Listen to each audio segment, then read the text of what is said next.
चिंता किस बात की करें। ऐसे ऐसे अपने आप को समझाओ तो चिंता खत्म हो जाएगी, गुस्सा भाग जाएगा।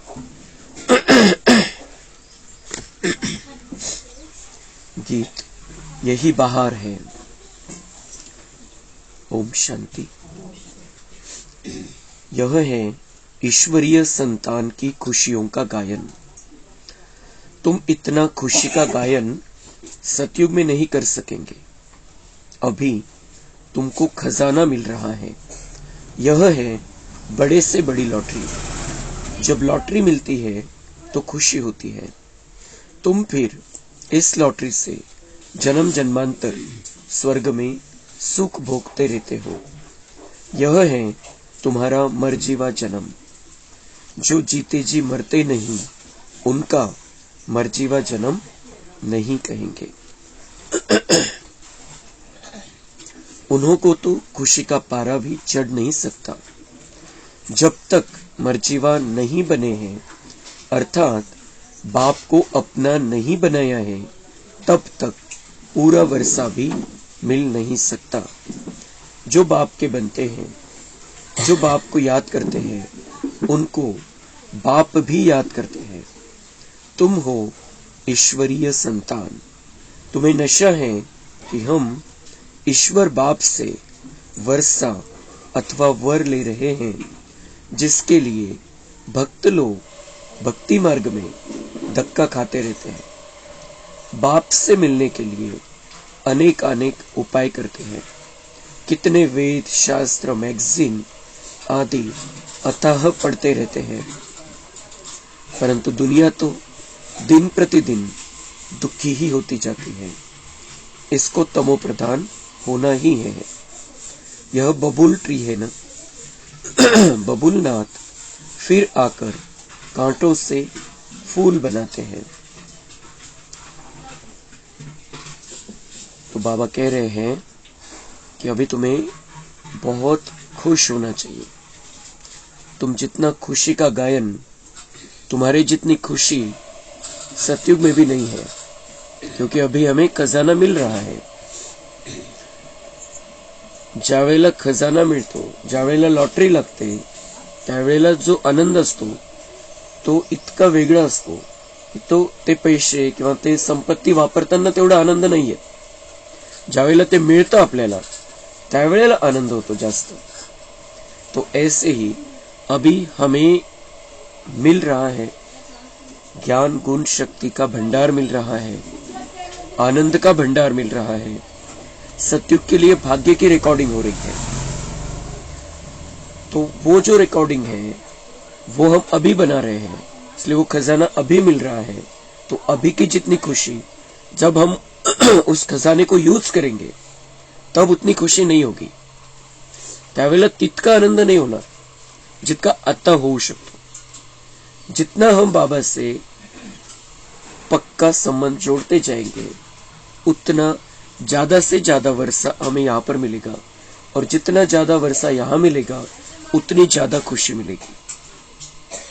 त्या भाग्याचा उपभोग घेताना तेवढी खुशी नाही जितकी आता भाग्य बनवताना खुशी आहे। जसं रिझल्ट ऐकल्यानंतर खुशी होते, लॉटरीचं तिकीट लागल्यानंतर खुशी होते, ते पैसे यायला वेळ लागतो त्याचे, पण ज्यावेळेला रिझल्ट डिक्लेअर होते त्यावेळेला आनंद होतो, अति आनंद होतो। ते मिळाल्यावर तर माहित असतं हे मिळालेले आपल्याला, तर तेवढा आनंद नहीं होत जेवढा तो रिजल्टचा आनंद है। तो अभी हम संगम युग में हैं। संगम युग में बाबा हमें भरपूर कर रहा है, रिकॉर्डिंग हो रही है। तो हमारी जितनी खुशी दुनिया में किसी को भी नहीं मिल सकती है। हम भगवान से वर्षा ले रहे हैं डायरेक्ट, और भक्त अंधकार में भटक रहे हैं उस वर्षे के लिए, जो उन्हें कभी मिलने वाला नहीं। अगर वो बच्चे नहीं बनते हैं तो नहीं मिलने वाला है उन्हें।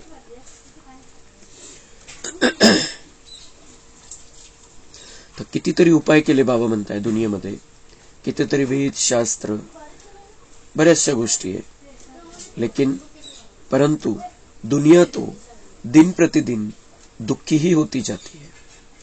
दुःख तर वाढतच गेलेलं आहे।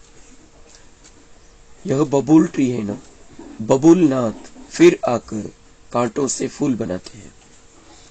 बाबा म्हणतात ही दुनिया म्हणजे बाबळाचं झाड झालेली आहे, ज्याला काटेच काटे. लेकिन अभी हमें हमारा इतना नसीब है, हम इतने भाग्यवान हैं कि बबुलनाथ बाबा हमें मिला है. और वो बाबा हमें तो बना ही रहा है कांटों से फूल, लेकिन दुनिया में जो कांटे हो गए हैं उनको भी फूल बनाने का प्रयत्न कर रहा है. कांटे बहुत बड़े बड़े हो गए हैं, बड़े जोर से लगते हैं. पाहून हे बाबळाचं झाड आणि याचे जे काटे ते खूप मोठे मोठे झालेले आहेत. म्हणजे दुनियेमध्ये जे आहे दुःख देणारे खूप है. वो कांटे बड़े जोर से लगते हैं, बड़े कांटे हो गए हैं और बड़े जोर से लगते हैं. तो दुनिया के मनुष्य ऐसे हो गए हैं, ये परिस्थिति है. उसको अनेक प्रकार के नाम दिए हुए हैं. सतयुग में तो होते नहीं है.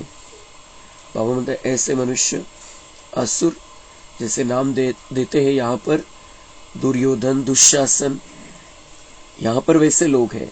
लेकिन सतयुग में तो ऐसे नहीं होते हैं. बाप समझाते हैं यह है कांटों की दुनिया. हे समजलं तरी बस झालं, ये कांटों की दुनिया है. तो हम क्यों अपेक्षा करें फूलों की. यहाँ पर हमें नई दुनिया में, फूलों की दुनिया में जाना है. वहां सभी फूल जैसे रहेंगे. ये कांटों की दुनिया है. हमारे अंदर भी कांटे थे, उसको भी बाबा खत्म कर रहा है. और दुनिया में भी कांटे जैसे हो गए लोग जो चुपते रहते हैं. लेकिन इन कांटों को फूल बनाने वाला बाबा हमारा हो गया है. तो यह है कांटों की दुनिया. एक दो को दुख देते रहते हैं. घर में बच्चे भी ऐसे कपूत निकल पड़ते जो बात मत पूछो. माँ बाप को बहुत दुखी करते हैं. सभी कोई एक समान भी नहीं होते. सबसे जास्ती दुख देने वाला कौन है, मनुष्य यह नहीं जानते. बाप कहते हैं इन गुरुओं ने परमात्मा की महिमा गुम कर दी है. हम तो उनकी बहुत महिमा करते हैं. वह परम पूज्य परम पिता परमात्मा है. शिव का चित्र भी बहुत अच्छा है, परंतु बहुत लोग ऐसे हैं जो मानेंगे नहीं कि शिव कोई ऐसा ज्योति बिंदु है, क्योंकि वह तो आत्मा सो परमात्मा कह देते हैं. आत्मा अति सूक्ष्म है जो भ्रुकुटी के बीच में बैठी है. फिर परमात्मा इतना बड़ा आकार वाला कैसे हो सकता है. बहुत विद्वान आचार्य लोग बीके पर हंसी उड़ाते हैं कि परमात्मा का ऐसा रूप तो हो नहीं सकता. बाबा म्हणता है मेरे रूप के बारे में भी नहीं जानते दुनिया वाले. और हम जब बाबा का परिचय देते हैं तो वो हंसी उड़ाते या मन में हंसते, क्या कह रहे हैं. तो दुनिया हंसी उड़ाएगी, मजाक उड़ाएगी. कभी ऐसा भी हो सकता है वो तो दिन नहीं रहेगा. पहले ऐसा व्हायचं. अभी दुनिया वाले समझने लगे क्योंकि अंतिम समय की दुनिया है. लेकिन चाहे दुनिया वाले मजाक भी उड़ाए, हंसी भी उड़ाए, अभी हमने बाबा से प्यार का रिश्ता जोड़ लिया है. अभी हमें सत्य पता चल गया है, भगवान कौन है, बाबा कौन है. हम जान चुके हैं, हमने पहचान लिया है. तो अभी चाहे दुनिया वालों के समझ में आए न आए, हमें उनको समझाते रहना है. शुभ भावना रखनी है कि वो भी समझ जाए. लेकिन वो नहीं समझते हैं तो अपनी हिम्मत नहीं हारनी है. हमें ये पक्का रखना है हम बाबा के हैं, बाबा हमारा है. और दुनिया वाले बस उसको अभी तक पुकार रहे, वो हमारा हो चुका है.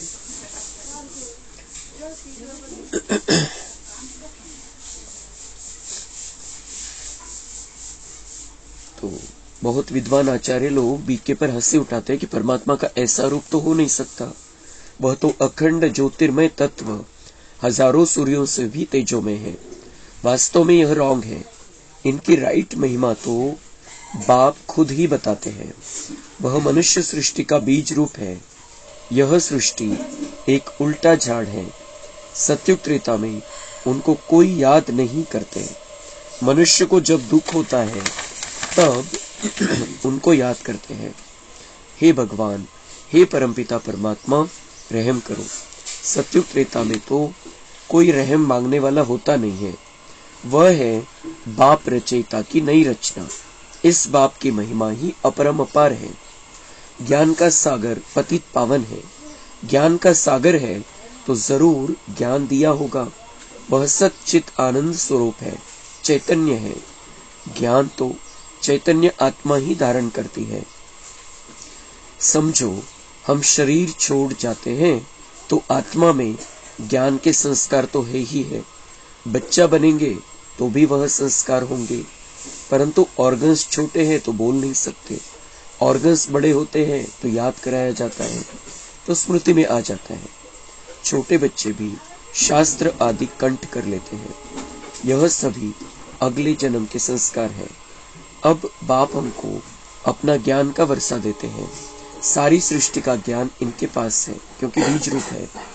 हम अपने को बीज रूप नहीं कहेंगे। बीज में जरूर झाड़ के आदि मध्य अंत का ज्ञान होगा ना।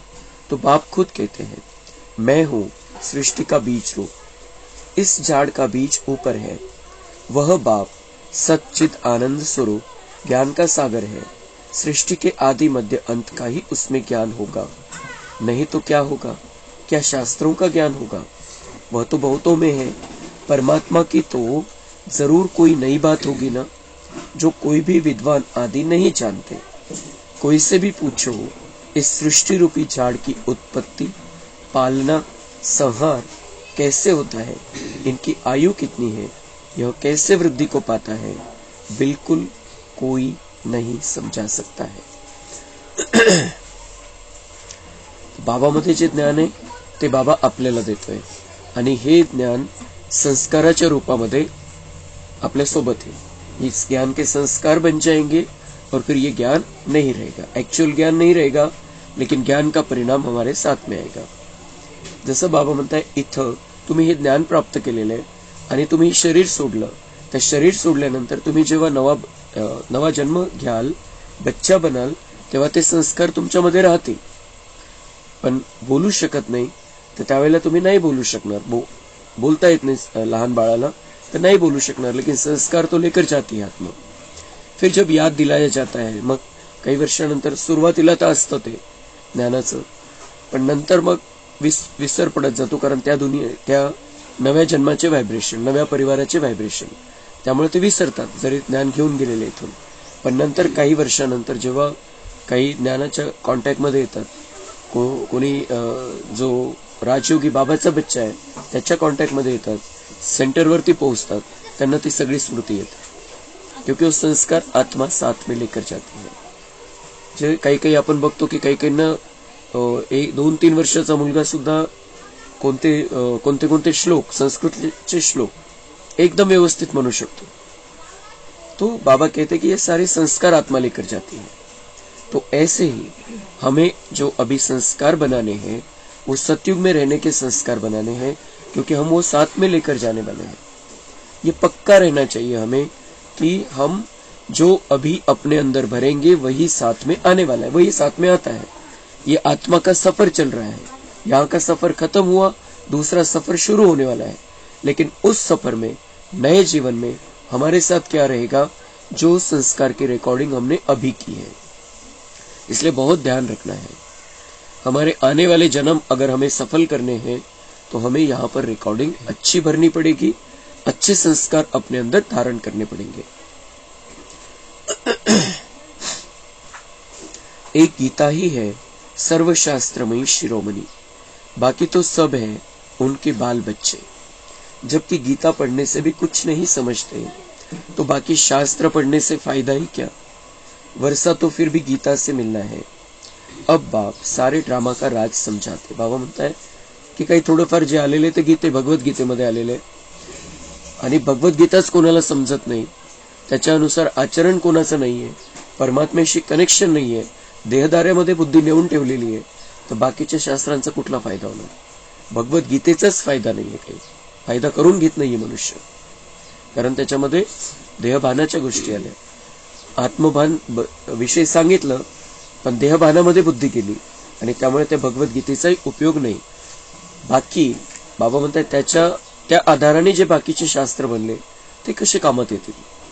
भगवद्गीताच कामात येत नाहीये, तर बाकीचे शास्त्र कसे कामात येतील? तो वर्षा तो फिर भी गीता से मिलना है, लेकिन ये गीता कौन सी है? ये सच्ची गीता है। मुरली के द्वारा हमें बाबा से वर्षा मिलता है, क्योंकि मुरली के द्वारा ही हमें समझ मिलती है सारी बातों की। अब बाप सारे ड्रामा का राज समझाते हैं। बाप पत्थर बुद्धि से पारस बुद्धि बनाए पारसनाथ बनाते हैं। अब तो सब पत्थर बुद्धि पत्थरनाथ है, परंतु वह अपने को बड़े बड़े टाइटल्स देकर अपने को पारस बुद्धि समझ बैठे हैं। बाप समझाते हैं मेरी महिमा सबसे न्यारी है, मैं ज्ञान का सागर, आनंद का सागर, सुख का सागर। ऐसी महिमा तुम देवताओं की नहीं कर सकते। भक्त लोग देवताओं के आगे जाकर कहेंगे आप सर्वगुण संपन्न हैं। बाप की तो एक ही महिमा है, वह भी हम जानते हैं। अभी हम मंदिर में जाएंगे तो बुद्धि में पूरा ज्ञान है कि इन्होंने तो पूरे 84 जन्म लिए होंगे। अभी अपने को कितनी खुशी है, आगे थोड़ी यह ख्याल आता था। अभी समझते हैं हमको ऐसा बनना है, बुद्धि में बहुत परिवर्तन आ जाता है। तो बाबा म्हणता है भगवान जो है ज्ञान का सागर है, आनंद का सागर है, शांति का सागर है, उसी से सब कुछ प्राप्ति होती है। दुनिया में सब पत्थर बुद्धी है, लेकिन अपने आप को बड़े बड़े टायटल्स देते, वेगवेगळ्या प्रकारच्या डिग्र्या देतात, वेगवेगळ्या पदव्या लावून घेतात, श्री श्री श्री श्री 1008 वगैरह वगैरह वगैरह वेगवेगळ्या पदव्या लावतात। लेकिन भगवान ज्ञान का सागर, शांति का सागर, आनंद का सागर और प्रेम का सागर है। हम उसके बच्चे हैं, हम संगम युग में उसके बनते हैं और उसकी हम महिमा तो करते ही है, लेकिन उसका ध्यान करते हैं, मन और बुद्धि को एकाग्र करते हैं। बहुत ध्यान से हम भगवान को अपना बनाते हैं, अपना रिश्ता उसके साथ जोड़ते हैं और उसी का यादगार ये जो मूर्तियां बताई गई है, जो ध्यान में बैठी है, जैसे जैन धर्म के 23 तीर्थंकर जो बताए गए हैं, 24वें तीर्थंकर तो उन्होंने धर्म की स्थापना की, लेकिन जो 23 तीर्थंकर जो ध्यान में बैठे हुए दिखाए गए हैं, वो हम बच्चों का यादगार है। हम बच्चों का यादगार है। हमने जो तपस्या की थी, हमने जो बाबा को याद किया था, उसका यादगार ये मंदिर है। तो बाबा का कार्य यहाँ चल रहा है, भले ही वो किसी भी कारण से बना हो, लेकिन हमें ये पक्का रखना है कि वो जो मंदिर बना है वो हमारा यादगार है। जैन धर्म का उन्हें उसके बारे में कुछ पता नाही आहे, जैन धर्मवाल्यांना काही माहिती नाही त्याच्याविषयी। जे त्यांना परंपरेने सांगितलं गेलं त्यानुसार त्यांनी ते आहे त्यांचं ते डोक्यामध्ये। लेकिन जो 23 तीर्थंकर है उनका रोल यही है, वो संगम युग की महान आत्माएं है। 24वे महावीर दाखवलेले त्यांनी ते द्वापर नंतर आले, पण ते जे 23 से आधीचे ते संगम युगातले आत्मा आहे, त्यांची यादगार आहे। ते भले मग ती संख्या तशी दाखवली गेली, 24 दाखवायचे होते, त्यानंतर मग जे 108 आत्मे दाखवले गेले दिलवाड़ा मंदिरामध्ये, वो सब हम बच्चों की यादगार है, वो नहीं जानते। तो अभी यहाँ पर भी मार्बल से बहुत अच्छा मंदिर बना है, ज्यांना सगळे जणांनी जाऊन बघायचंय, हमारी यादगार है वो जैन धर्म वालों का नहीं है। हम जब जाएंगे मंदिर में तब हमें ये बुद्धि में आता है। बाबा म्हणता है जब आप मंदिर में जाएंगे तब तुम्हारी बुद्धि में ये आएगा, तो क्योंकि तुम्हें ज्ञान है, वो तो जानते नहीं है, त्यांच्या डोक्यामध्ये वेगळ्याच काही गोष्टी आहे जैन धर्मवाल्यांच्या डोक्यामध्ये, लेकिन वो सच में हमारा यादगार है। और यहाँ पर बाबा का कार्य चल रहा है, हम ऐसे समझेंगे कि हमारे यादगार में वो मूर्ति बनाई गई है। परसोड़ा में जो मंदिर बना है उनके कारण अलग है, उनको कुछ नाम करना होगा, कुछ भी बातें, लेकिन हमारा यादगार है वो। आपण जाऊन बघू शकता, आपलं किती सुंदर यादगार बनलं, छोटं बनलेलं आहे, पैसे खूप खर्च केलेले त्यांनी, पण आपली यादगार है। सगळेजण जाऊन बघू शकता ते मंदिर, बघायचंय। और वहां जाने के बाद हमारी बुद्धि में ये आना चाहिए, हमारा यादगार है और इन्होंने 84 जन्म लिए हैं, इन्होंने 84 जन्म लिए हैं और वही हम हैं। हमने संगम युग में बाबा को याद किया था, बाबा की याद से हम पावन बने थे, बाबा की याद से हमने अपने आप को तैयार किया था, बाबा की याद से हम पूजने लायक बने थे, बाबा की याद से हम इतनी सुंदर मूर्ति बन गए थे। दुनिया वाले नहीं जानते, उन्हें बाद में साक्षात्कार होगा, बाद में पता चलेगा ये तो वही है जिनका मंदिर हमने बनाया, जिनकी पूजा हम करते हैं, जिनकी इतनी भक्ति भावना से हम आरती गाते आए हैं, वो यही है। हे साक्षात्कार त्यांना नंतर होतील, आता त्यांना माहिती नहीं है, हम गुप्त रूप में है, लेकिन हम अपना यादगार जरूर देखें कि ये जो स्थिति उनकी है, कि बिल्कुल एकाग्रता से कहां पर लीन हुई है वो आत्मा, ऐसे हमें भी बाबा की याद में लीन रहना है. सब कुछ करते हुए आपल्याला असं बसून नाही राहायचं. ती फक्त एक स्थिती दाखवली गेलेली. चलते फिरते उठते बैठते हमें मन और बुद्धि से बाबा को याद करना है. बाप बच्चों को समझाते हैं, बाप बच्चों को समझाते हैं, आपस में बहुत मीठे बनो, लून पानी मत बनो. बाबा कभी भी किसी से गुस्सा करता है क्या? बड़े मीठे रूप से समझानी देती है, बड़े मीठे रूप से समझानी देते हैं बाबा हमें. बाबा हमारे ऊपर गुस्सा नहीं करता है. बाबा म्हणता है मैं तुम्हारा बाप हूं, तुम मेरे बच्चे हो. मुझे कभी देखा है क्या गुस्सा करते हुए? एक बार भी नहीं, एक सेकंद सुद्धा नाही. बाबांचा पाठ जो 82 वर्ष चालला, 82 वर्ष बाबांचा पाठ चालला. ब्रह्मबाबा मध्ये आले, गुलजार दादी मध्ये आले. एक सेकंद कोणीतरी म्हणावं की बाबांना राग आला होता, इसने ऐसा किया, उसने वैसा किया, उसने वैसा किया. और हमने तो कितनी सारी गलतियां की है द्वापर के बाद से. वैसे भी द्वापर के बाद से कितनी गलतियां की. बाबा ने हमारे इतने सुंदर संस्कार बनाकर यहाँ पर भेजा था, लेकिन उस अनुसार हम चले भी 2000 साल तक. लेकिन द्वापर में जैसे देहभान आया, जैसे देह का अभिमान आया, जैसे देह अहंकार आया, पांचों ही विकार हमारे साथ साथ रहने लगे, साथ साथ चलने लगे. 2500 साल हमने वो उल्टा जीवन जिया है. जैसा जीवन बाबा ने हमें बनाकर दिया था, उसके उल्टा जीवन हमने जिया है. तो बाबा को तो कितना गुस्सा आना चाहिए था, कितना गुस्सा आना चाहिए था. इतनी सारी आत्माओं पर कितना गुस्सा आना चाहिए था. बाकीच्यांचं सोडा, पण 33 कोटी आत्मांचा राग आला पाहिजे होता बाबांना कि मैंने इनको कैसा बनाया था और ये कैसे बन गए. लेकिन बाबा को उस बात का तो गुस्सा आता ही नहीं है. उसको गुस्सा आया होता तो नीचे ही नहीं आता था वो. फिर संगम युग में इतना सुंदर ज्ञान भी हमें नहीं मिलता और दुनिया तो ऐसे खत्म हो जाती. लेकिन बाबा को गुस्सा कभी आता नहीं है. वो प्यार का सागर है, आनंद का सागर है. तो वो गुस्सा भी नहीं आया. और यहाँ पर जब आता है फिर उसके बाद में बच्चे जो करते हैं उस पर भी उसे गुस्सा नहीं आता है. कोणी तर म्हणावं कोणत्या दादींपैकी किंवा कोणत्या वरिष्ठ बाईंपैकी की असं नाही, त्यावेळेला असं झालं होतं आणि बाबांना राग आला होता. एक सेकंद. इतना मीठा है हमारा बाबा. काय काय झालं नसेल बाबा आल्यानंतर, काय काय झालं, काय काय केलं नसेल बच्चांनी. कितीतरी बच्चे बाबांना सोडून गेले त्यावेळेला सुद्धा, ब्रह्मबाबा होते त्यावेळेला सुद्धा आपलं दुसरं कार्य सुरू केले. हीच मुरली वापरून दुसरं काहीतरी सांगायला लागले. लेकिन बाबा ने कभी भी गुस्सा नहीं किया. काही उलटा सुलटा व्हायला लागलं, बच्चे म्हणायचे बाबांना कि बाबा ये ऐसा कर रहा है बच्चा, ये उल्टा चल रहा है, इस पर केस करनी चाहिए. बाबांचं उत्तर असायचं कि बाप बच्चे पर केस करेगा क्या, मेरे बच्चे ऐसा.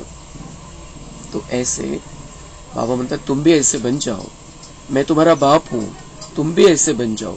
किसी पर भी गुस्सा नहीं करो. अभी ये अंतिम समय की दुनिया है, लास्ट समय चल रहा है. आता काय राग पकडायचं कोणा, सगळ्यांना घरी जायचं, आता सोडून द्यायचं सगळं. तो लून पानी मत बनो. बाबा कभी भी किससे गुस्सा करता है क्या? बड़े मीठे रूप से समझाने देते हैं. एक सेकंड पास हुआ कहेंगे यह भी ड्रामा में पार्ट था, इसकी चिंता क्या करनी है, ऐसे ऐसे अपने को समझाना है. बाबा म्हणता है किसी ने कुछ गलत किया, किसी ने कुछ गलती की, उसने कुछ गलत बोल दिया. बाबा म्हणता है ड्रामा में पार्ट था, उसे वैसे डायलॉग बोलने थे ड्रामा में, क्या कर सकते उसको. ड्रामा फिक्स है, उसमें हमें शक्ति बढ़ा लेनी चाहिए, सहन शक्ति बढ़ा लेनी. ये जो बातें आती है कुछ हमारे सामने सहन शक्ति को बढ़ाने के लिए आती है. और जितना हम सहनशील बनेंगे, बाबा ने कहा है सहनशील ही शहंशाह बनने वाले हैं. जितना हम सहन करेंगे उतना हमारी राजाई की कैपेसिटी बढ़ती जाएगी, हम राजाई करने के लायक बनेंगे. तो बाबा म्हणता है कि एक सेकंड पास हुआ कहेंगे यह भी ड्रामा में पार्ट था, ये पार्ट था ड्रामा में. किसी का भी, किसी ने कुछ भी गलत, जैसे बाबा समझता है इनका पार्ट था. बाबा बोल रहे हैं, बच्चा माइक बाजू में ले लेता है, किसी का डायरेक्शन आता है स्टेज से कि अभी नहीं, दादी को ज्यादा देर नहीं बिठाना है, तो बाबा ज्यादा देर न बोले इसके लिए माइक हटा लेते हैं बच्चे. किती मोठे उदाहरण आहे ते की बाबांना सांगायचंय आणि वो सर्वशक्तिवान बाबा स्टेज पर बैठा है, उसको बोलना है, वो बोल रहा है कुछ और बच्चा माइक हटा लेता है और वो माइक हटाने के बाद बाबा के चेहरे पर गुस्से की इतनी सी भी लकीर नहीं, इतनी सी लकीर नाही बाबा के चेहरे पर. और आणि ती जी मुरली होती त्यावेळेला ते जे असं झालं होतं जे 8 वर्षापूर्वी जवळपास, त्यानंतर तो जो माईक हटवला गेला त्यानंतर बाबाचं जे स्वरूप झालं होतं, प्रेम ओसंडून वाहत होतं बाबांच्या चेहऱ्यावरती दिसून येत होतं ते.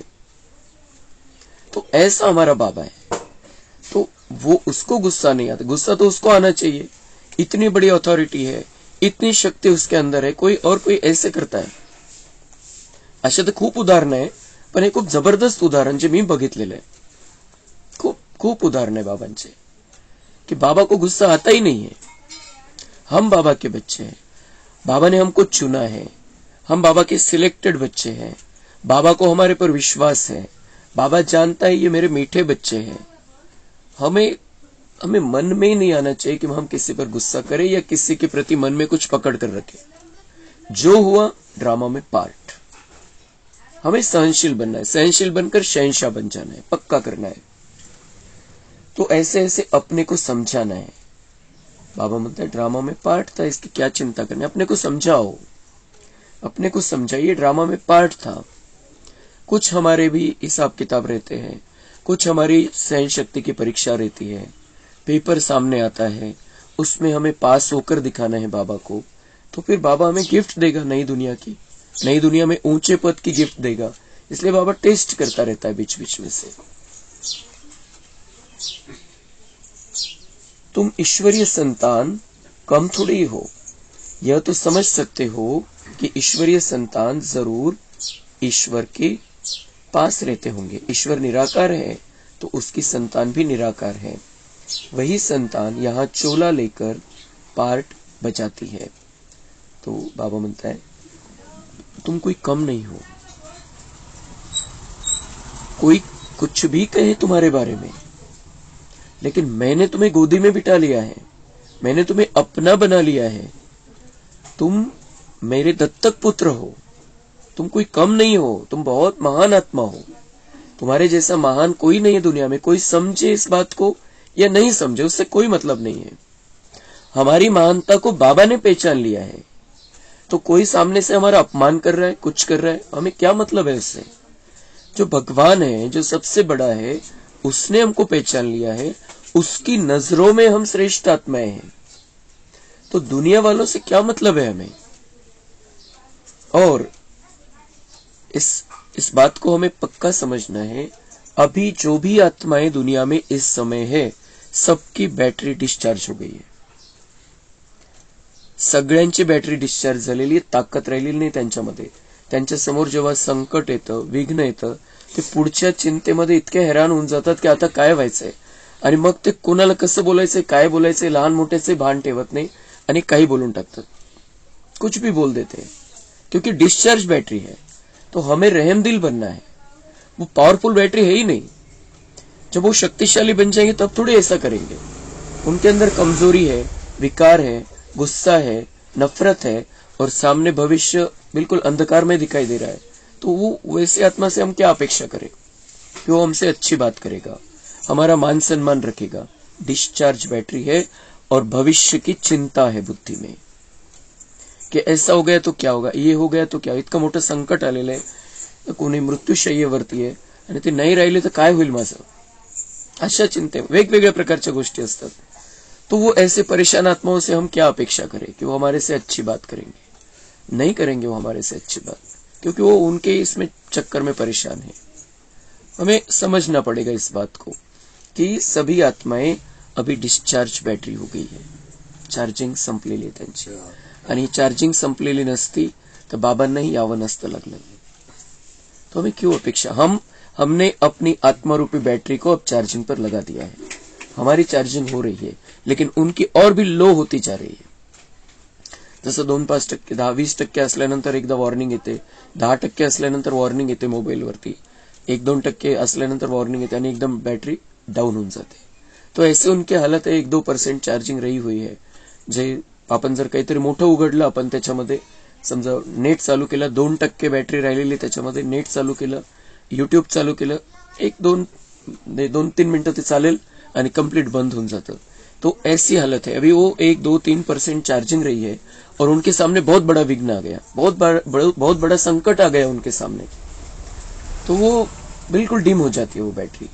और फिर ऐसे लोगों से क्या अपेक्षा करें कोई. हम ईश्वर की संतान है, भगवान के बच्चे हैं, हमें अब बस मीठा बनकर रहना. हमारी कैपेसिटी को बाबा ने पहचान लिया है. हम सर्वशक्तिवान की संतान, बहुत शक्तिशाली आत्माएं हैं. हमें कुछ फर्क नहीं पड़ना चाहिए कोई क्या करता है, क्यों करता है, मेरा अपमान करता है, निंदा करता है, कोई फर्क नहीं पड़ना चाहिए. भगवान की नजर में हम बड़े हैं, हम मीठे हैं, हम अच्छे हैं. तो भगवान हमें मीठे बच्चे कहकर रोज हमें, हमारे अंदर मिठास भर रहा है, उस मिठास को हमें बढ़ाते जाना है. और जो भी कड़वाट है, जो हमारे तबीयत पर असर डालती है, उस कड़वाट को समाप्त कर देना है, ईर्ष्या द्वेष को समाप्त कर देना है. और हमारे अंदर सिर्फ मिठास हमें रखनी है, क्योंकि अभी भाग्य बनाने का समय है. हमें समय ही नहीं है दूसरी बातों में जाने का.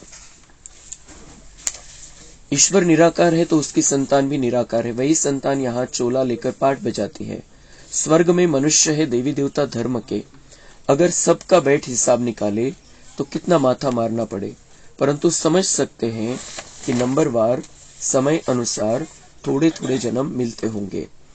पहले तो समझते थे मनुष्य कुत्ता बिल्ली बनते हैं, अभी तो बुद्धि में रात दिन का फर्क आ गया है. यह सब है धारणा करने की बातें.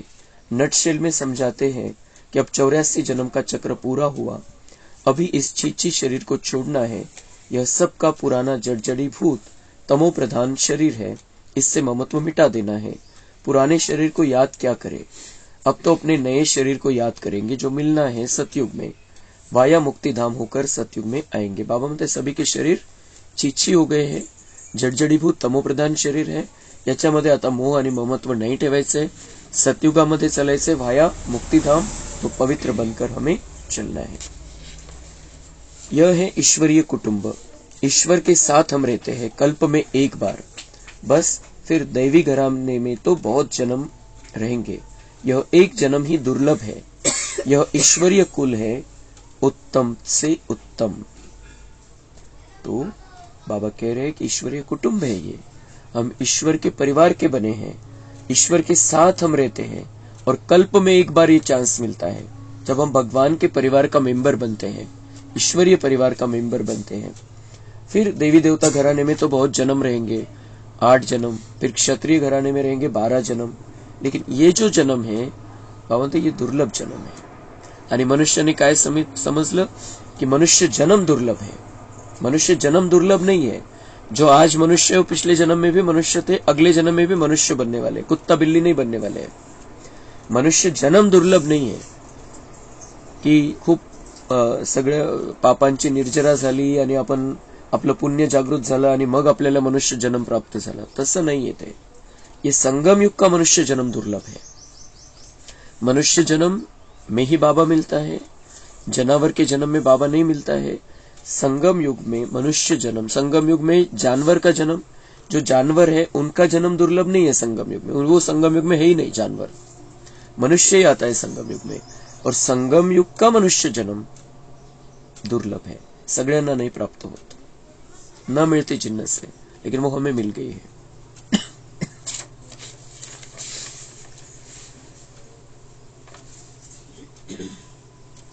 जो बाबा की सेवा में रहते हैं, हम ईश्वर के औलाद बने हैं और ईश्वर की श्रीमत पर चलते हैं.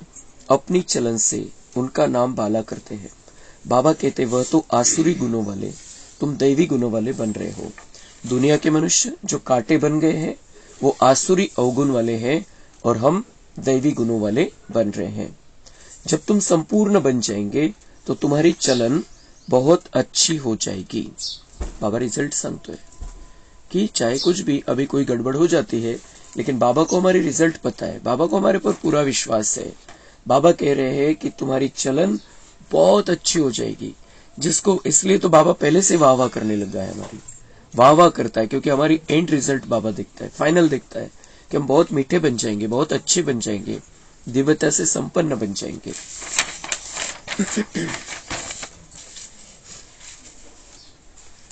बाबा कहेंगे यह है दैवी गुणों वाले नंबरवार पुरुषार्थ अनुसार। आसुरी अवगुण वाले भी नंबरवार है। बाल ब्रह्मचारी भी हैं, सन्यासी पवित्र रहते हैं, सो तो बहुत अच्छा है। बाकी वह किसी की सदगति तो कर नहीं सकते। अगर कोई गुरु लोग सदगति करने वाले होते तो साथ ले जाते, परंतु खुद ही छोड़कर चले जाते हैं। यहाँ यह बाप कहते मैं तुमको साथ ले जाऊंगा, मैं आया ही हूं तुमको साथ ले जाने के लिए। इथले जे गुरु आहे, साधू संत आहे, ते म्हणतात की माझ्यामुळे तुमची सद्गती होणार आहे, पण बाबा म्हणतात की ते तर सोडून निघून जातात. काही काही समाधी मरण घेऊन टाकतात की बस अब मुझे जाना है. शिष्यांचं काही देणं घेणं नाही, समाधी मरण घेऊन टाकतात, हे त्याग करत जातात. जसं जैन धर्मामध्ये पण ती पद्धत आहे की त्यांना असं कंप्लीट हे झालं की आता मला जायचंय, तर ते हळूहळू अन्न त्याग करतात. मग काही दिवस त्याग, काही दिवस चालू असं करतात. नंतर मग लिक्विड घेतात, नंतर मग पाणी घेतात, नंतर पाण्याचे त्याग करतात. तो ऐसे वो छोड़कर चले जाते हैं, अकेले जाते हैं. भले कहते हैं कि सदगति होगी, मैं तुम्हें वो मुक्ति का रास्ता बताता हूँ, लेकिन वो साथ थोड़े लेकर जाते हैं. वो उनको ऐसा लगता है कि मेरा ऐसा समाधि मरण होगा तो मैं मोक्ष में पहुंच जाऊंगा. ये उनके मन में झूठी कल्पनाएं हैं. लेकिन बाबा कहता है कि तुम जीते जी मरजीवा जन्म में हो, अपने आप को आत्मा समझ रहे हो, देहभान से मुक्त हो, और तुम मेरे कहे अनुसार चल रहे हो, तो फिर मैं तुम्हें अपने साथ ले जाऊंगा. मैं अकेला नहीं जाने वाला हूं परमधाम, तुम्हें साथ लेकर जाऊंगा. यहाँ यह बाप कहते मैं तुमको साथ ले जाऊंगा, मैं आया ही हूं तुमको साथ ले जाने के लिए. वह तो ले नहीं जाते, खुद ही गृहस्थियों के पास जन्म लेते रहते हैं. संस्कारों के कारण फिर सन्यासियों के झुंड में चले जाते हैं. नाम रूप तो हर जन्म में बदलता रहता है. यह अभी तुम बच्चे जानते हो कि सतयुग में यहाँ के पुरुषार्थ अनुसार पद होगा. वहां यह मालूम नहीं होगा कि हमने यह पद कैसे पाया. यह तो अभी पता है. जिसने जैसे कल्प पहले पुरुषार्थ किया था वैसा ही अब करेंगे. बच्चों को साक्षात्कार भी कराया हुआ है कि वहां शादी आदि कैसे होती है. बड़े बड़े मैदान, बगीचे आदि होंगे. अब तो भारत में ही करोड़ों की आबादी है, वहां तो कुछ लाख ही रहते हैं. वहां थोड़ी इतने मंजिलों वाले मकान होंगे. यह अभी है क्योंकि जगह नहीं है. वहां इतनी सर्दी नहीं होगी, वहां दुःख की निशानी भी नहीं है. बाबा म्हणतात इथं कसं आहे, जागा कमी आहे म्हणून 5 मजली, 10 मजली, 50 मजली, 100 मजली, 150 मजली, 120 मजल्यापर्यंत बिल्डिंग गेलेल्या आहे, क्योंकि जगह नहीं है. यहाँ पर इतने भारत में ही करोड़ों है, और वहां पर सारे विश्व में लाखों रहेंगे सिर्फ. तो इसलिए बड़े बड़े महल, बड़े बड़े बगीचे, बड़े बड़े मैदान रहेंगे. हे तो जे फ्लॅट सिस्टम आहे ते अनंत वेगळंच होऊन जातं वातावरण तिथलं. लेकिन जो आसपास का माहौल, हम नीचे रहते हैं, एक ही मंजिल पर रहते हैं, वो बहुत अलग अलग मजा रहेगा वहां पर, उस दुनिया में, नई दुनिया में. और जगह भी बहुत बड़ी होगी, बगीचे होंगे चारों ओर, फूलों की खुशबू आती रहेगी. बहुत सुंदर दुनिया आहे. बाबा थोडंसं जे 1-2 पॉइंट सांगत असतात त्या आधाराने आपण नव्या दुनियेचं चित्र आपल्या समोर बघत राहायचंय, कारण आपल्याला आता तिथं जायचंय. तो वहां तो कुछ लाख ही रहते हैं, वहां थोड़ी इतनी मंजिलों वाले मकान होंगे. यह अभी है क्योंकि जगह नहीं है. वहां इतनी सर्दी नहीं होगी. बाबा म्हणतात तिथं सर्दी नहीं होणार. यहाँ पर सर्दी होती है, खांसी होती है, फिर घसा बसून जातो, काय काय होतं इथं. लेकिन बाबा कह रहे हैं वहां सर्दी नहीं होगी. तिथं तर बिलकुल नॉर्मल टेम्परेचर राहील, जे 15, 20, 25च्या आसपास जे मानवतं आपल्याला शरीराला, त्यानुसारच तिथलं वातावरण राहील. नॅचरल वातावरण असं राहील की फॅन पण लावायची गरज नाही आणि काही गरम करायची पण गरज नाही. वहां इतनी सर्दी नहीं होगी, वहां दुख की निशानी भी नहीं है. न बहुत गर्मी होती जो पहाड़ों पर जाना पड़े. इथं काय म्हणतात गर्मी खूप आहे, आता थंड हवेच्या ठिकाणी जायचंय. बाबा म्हणतात तिथं ती पण गरज नाही, नॉर्मल टेम्परेचर कायम राहील. नाम ही है स्वर्ग, नहीं तो मग स्वर्ग कशाला म्हणायचं त्याला. मग इस समय मनुष्य कांटों के जंगल में पड़े हैं. जितना सुख की चाहना करते हैं उतना दुख बढ़ता ही जाता है. अब बहुत दुख होगा, लड़ाई होगी तो खून की नदियां बहेंगी.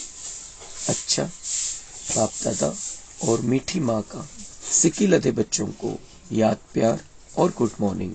रूहानी बाप की रूहानी बच्चों को नमस्ते. हम रूहानी बच्चों की रूहानी बाप दादा को याद प्यार, गुड मॉर्निंग, नमस्ते, वहाँ बाबा वहाँ, शुक्रिया बाबा शुक्रिया। धारणा के लिए मुख्य सार है, अपनी चलन व दैवी गुणों से बाप का नाम बाला करना है, आसुरी अवगुण निकाल देने हैं। इस पुराने जड़ जड़ीभूत शरीर में ममत्व नहीं रखना है, नए सतयुगी शरीर को याद करना है, पवित्रता की गुप्त मदद करनी है। वरदान है, रूहानियत की शक्ति द्वारा दूर रहने वाली आत्माओं को समीपता का अनुभव कराने वाले मास्टर सर्वशक्तिमान भव। जैसे साइंस के साधनों द्वारा दूर की हर वस्तु समीप अनुभव होती है, ऐसे दिव्य बुद्धि द्वारा दूर की वस्तु समीप अनुभव कर सकते हो। जैसे साथ रहने वाली आत्माओं को स्पष्ट देखते, बोलते, सहयोग देते और लेते हो, ऐसे रूहानियत की शक्ति द्वारा दूर रहने वाली आत्माओं को समीपता का अनुभव करा सकते हो। सिर्फ इसके लिए मास्टर सर्वशक्तिवान, संपन्न और संपूर्ण स्थिति में स्थित रहो और संकल्प शक्ती को स्वच्छ बनाओ। तर बाबा म्हणतात, जसं सायन्सने साधन बनवलेले की टीव्ही वरती तुम्ही खूप अमेरिकेमध्ये काही चाललेले तुमच्या समोर ते चित्र स्पष्ट दिसतं, सायन्सने हे साधन बनवलेले। जसं तुम्ही इथं समोर एकमेकांना बघता, सहयोग देता, तसं बाबा म्हणताय तुम्हारी स्थिति इतनी अच्छी बन जाए, तुम्हारी स्थिति इतनी शक्तिशाली बन जाए, संपन्न बन जाए, संपूर्ण स्थिति बन जाए, संकल्प शक्ति स्वच्छ बन जाए, तो दूर रहने वाली आत्माओं को भी तुम समीपता का अनुभव करा सकते हो। उन्हें ऐसे लगेगा कि हम इनके साथ में ही हैं और वो हमारे वाइब्रेशन, भगवान के वाइब्रेशन में रहेंगे। भगवान से हम वाइब्रेशन लेकर उनको दे सकते हैं, उनमें आनंद भर सकते हैं, उन्हें शांति दे सकते हैं, उन्हें सहयोग दे सकते हैं, उन्हें शुभकामना दे सकते हैं। सभी आत्माओं का भला हो, सबका कल्याण हो, ये स्वच्छता हमारे बुद्धि में अब हमें रखनी है। तो हमारे अंदर ये कैपेसिटी आ जाएगी कि हम सबका भला कर सकेंगे, दूर रहते हुए भी उन्हें हमारे नजदीक होने का एहसास होगा। स्लोगन है, अपने हर संकल्प, बोल और कर्म द्वारा औरों को प्रेरणा देने वाले ही प्रेरणा मूर्त हैं। तो हमें ऐसा बन जाना है, सबको प्रेरणा देनी है, सभी को प्रेरणा देने वाले बनना है। अपने हर संकल्प, बोल और कर्म द्वारा जो बाबा सिखाता है वैसा बोलना है, करके दिखाना है और विचार भी वैसे ही करना है, तो दूसरों को भी हमारे से सीखने मिलेगा। अच्छा, ओम शांति।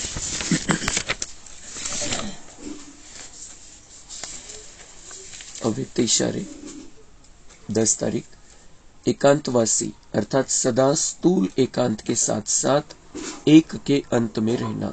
एकाग्रता की शक्ति से किसी भी आत्मा का मैसेज उस आत्मा तक पहुंचा सकते हो, किसी भी आत्मा का आवाहन कर सकते हो, किसी भी आत्मा की आवाज को कैच कर सकते हो, किसी भी आत्मा को दूर बैठे सहयोग दे सकते हो। आजचं वरदान आणि इशारा सेम आलेला आहे, ते काही ठरवून नाही होत। अव्यक्त इशारा काढणारे वेगळे भाई असतात, मुरली आज कोणती घ्यायची डिसाइड करणारे वेगळे भाई असतात, पण एकदम मैचिंग झालेलं आहे। तो बाबा कह रहे हैं कि किसी भी आत्मा को दूर बैठे सहयोग दे सकते हैं। कैसे दे सकते हैं? अगर हम एक के अंत में रहेंगे।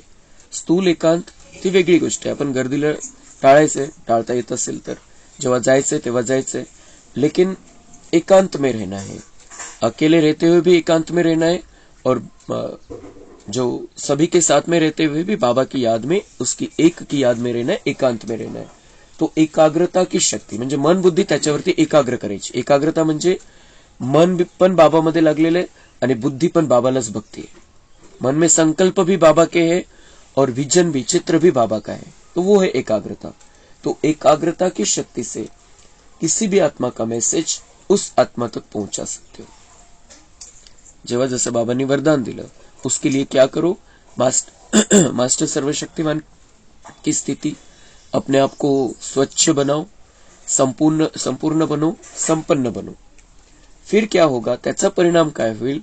किसी भी आत्मा का मैसेज उस आत्मा तक पहुंचा सकते हो, न बोलता, न कॉल करता। अपन डायरेक्ट आत्मा का आत्मा से कनेक्शन कर सकते, लेकिन उतनी एकाग्रता चाहिए, त्या लेवलची। आपण बघतो की कधी कधी काय होतं की आपण कोणाची तरी आठवण करतोय आणि त्याच वेळेला ती आत्मा पण आपली आठवण करते. तर काय होतं की आपण असा विचार करतो की त्या फोनवर बोलायचंय किंवा त्याचा फोन आला पाहिजे, तर नेमका त्याचा फोन येऊन जातो. कधी कधी होतं, बऱ्याच वेळेला आपल्याला अनुभव है, क्योंकि हमारी बात उस तक पहुंच गई, उसकी बात हमारे तक पहुंच गई. तो ये कभी कभी होता है, लेकिन बाबा कह रहे हैं कि तुम्हारे अंदर ये कैपेसिटी आ जाएगी, जिस आत्मा से बात करनी उस आत्मा से तुम बात कर सकते हो, मन ही मन. और ये आगे चल के ये बहुत काम आने वाला है, क्योंकि बाद में मोबाईल बंद पडने वाले हैं. जाऊ शकणार नाही, मोबाईलवर बोलू शकणार नाही, तो उस समय ये अभ्यास काम में आएगा. आत्मा का आत्मा से कनेक्शन, लेकिन देहभान का उसमें अंश भी नहीं रहना चाहिए, तब वो कनेक्शन जुड़ता है. तो किसी भी आत्मा का आवाहन कर सकते हो, किसी भी आत्मा को हम आवाहन कर सकते हैं कि अच्छे के लिए, कि बाबा के बन जाओ, अपना भाग्य बना लो, अपनी श्रेष्ठता को धारण करो, फिर से दिव्य बन जाओ, देवता बन जाओ. ये आवाहन हम आत्माओं का कर सकते हैं, उस आत्मा को आत्मा देखते हुए.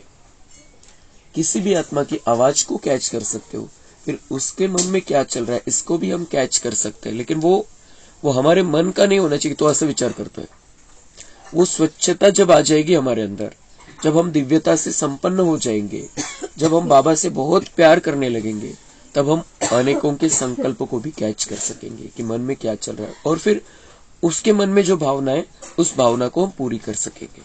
जो शांति की, सुख की, आनंद की, शक्ति की जो कामना रहती है उसको हम पूर्ण कर सकेंगे. हमें समझ में आ जाएगा कि इनको क्या चाहिए, तो वो कैचिंग पावर भी आ जाएगी. परमात्मा की बातों को कैच करने की पावर भी हमारे अंदर आ जाएगी, और आत्मा की बात को कैच करने की पावर भी आ जाएगी. किसी भी आत्मा को दूर बैठे सहयोग दे सकते हो, और इसकी जरूरत अंतिम समय में, विनाश काल में रहने वाली है. आज का होमवर्क 10 जनवरी, मैं खुशनसीब आत्मा हूं. स्वमान है, मैं खुशनसीब आत्मा हूं.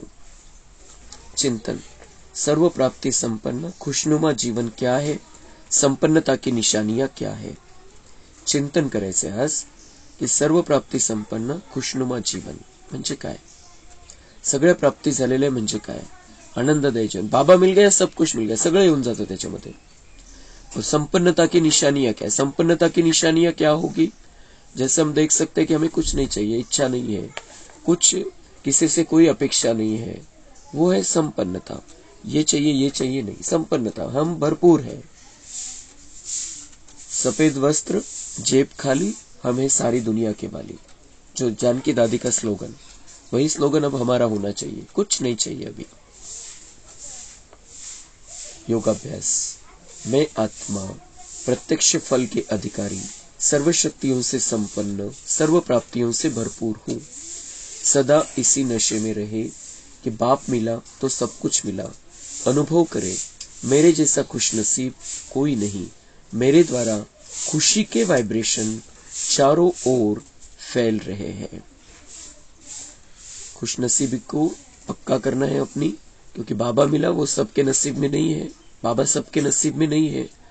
मेरे नसीब में कुछ बातें हैं नहीं है, लेकिन सबसे बड़ी बात यह है कि मेरे नसीब में बाबा है. मेरे नसीब में बाबा है, तो इससे बड़ी खुशी की बात कोई नहीं है.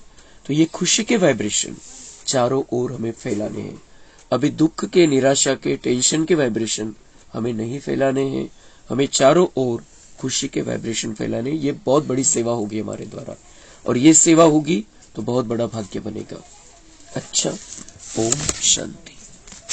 कम बोलो, धीरे बोलो, मीठा बोलो, सत्य बोलो, सोच समझ कर बोलो. दुआएं दो, दुआएं